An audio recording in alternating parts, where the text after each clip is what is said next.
আপোনালোকে চাইছে মোৰ ইউটিউব চেনেল JBC পাতিছা যি নতুন ভিডিঅ'টি মূল বিষয়টো আপোনালোকে গম পাইছে, থাম্বনেইলত গম পাইছে কেনেকৈ কি কৰিম তাৰ বিষয়ে আজি আপোনালোকক দেখুৱাম। বহুত দিনৰ মূৰত ভিডিঅ' লৈ আহিলোঁ, বিশেষ অসুবিধা হোৱাৰ বাবে ভিডিঅ' দিব পৰা নাছিলোঁ। আপোনালোকে মোৰ ভিডিঅ'বিলাক চাই ভাল পায় কেনে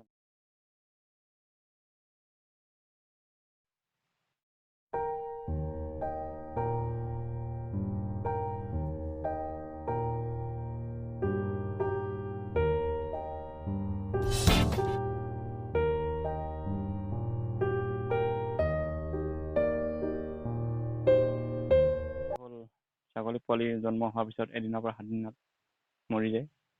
তাৰ বিশেষ কাৰণ আছে। কাৰণ এনেকুৱা হ'ব পাৰে, ধৰক আপোনাৰ ছাগলীজনী সুস্থ হ'লেও ধৰক গাখীৰ বেছি পৰিমাণ হ'লেও ছাগলী পোৱালি গাখীৰ বেছি খাই মৰে, আৰু কিছুমান ছাগলী ধৰক গাখীৰ মাংস কম ওলাই খাব নাপালেও পোৱালি মৰে। তাৰ বিষয়ে আপোনালোকক জনাই দিম কেনেকৈ কি কাৰণ হ'লে কি পোৱালি কেনেকৈ মৰে। ধৰক আপুনি ছাগলীজনী পোৱালি দিয়াৰ সময়ত তাই বডিৰ বা গাৰ গঠনটো চাব, তাৰ যোনটো গাখীৰ উহাৰ গাখীৰ পৰিমাণ চাব। প্ৰথম আপোনাৰ গাখীৰটো খীৰাই চাব বা গাখীৰ কিমান ওলায়। প্ৰথমবাৰ পোৱালিটো গাখীৰ কম পৰিমাণে খাব দিব। যদি গাখীৰ বেছি ওলায়, কম ওলোৱা ছাগলী গাখীৰ সম্পূৰ্ণ খাব দিলে একো নহয়, পূৰা খাব দিব। কাৰণ গাখীৰ কম থাকে বা পোৱালিটো জলদি দুৰ্বল হৈ যাব, দুৰ্বল হৈ মৃত্যু পৰিব পাৰে। কিন্তু গাখীৰ বেছি ওলোৱা ছাগলীবিলাকক ধৰক কম পৰিমাণে খাব দিব, কাৰণ গাখীৰ বেছি খাই দিলে গাখীৰ ডাঠ থাকে, পোৱালি ফটকৈ হজম কৰিব নোৱাৰিব, আৰু পিছত সিহঁতৰ পেটত গেছ বা পেটত বিষ হৈ কিনি সিহঁতি গাখীৰ খোৱাটো এৰি দিব আৰু পোৱালিটো শুই থাকিব। তেনেহ'লে আপোনালোকৰ ধৰক অসুবিধা হ'ব।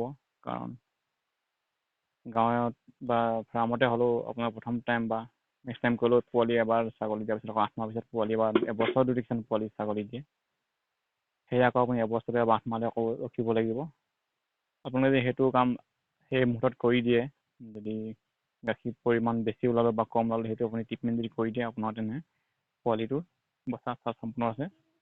যদি গাখীৰ বেছি ওলাই পোৱালি গাখীৰ নাখায়, অলপ খাই কিনি যদি পোৱালি নেক্সট সময়ত শুই থাকে বা চিঞৰি থাকে, মাকক গাখীৰ লগাই দিলেও গাখীৰ নাখাব, তেতিয়া আপোনালোকে এটা কাম কৰিব, আপোনালোকে চাহ বনাই চাহপাত, চেনি, গাখীৰ আৰু অলপ কেঁচা হালধি ল'ব। সেইখিনি চাহ বনোৱা লেখীয়া বনাব। অলপ ঠাণ্ডা হোৱাৰ পিছত খাব পৰা জোখত আপোনালোকে বিষৰ বা জ্বৰৰ পিল 4 ভাগৰ 1 অংশ ল'ব। সেইখিনি ভালকৈ মিক্স কৰি তাত সানি ল'ব, চাহখিনিত গুলি ল'ব। তাৰপিছত এটা সৰু চিৰিচ লৈ কিনি ছাগলী পোৱালিটোক খুৱাই দিব।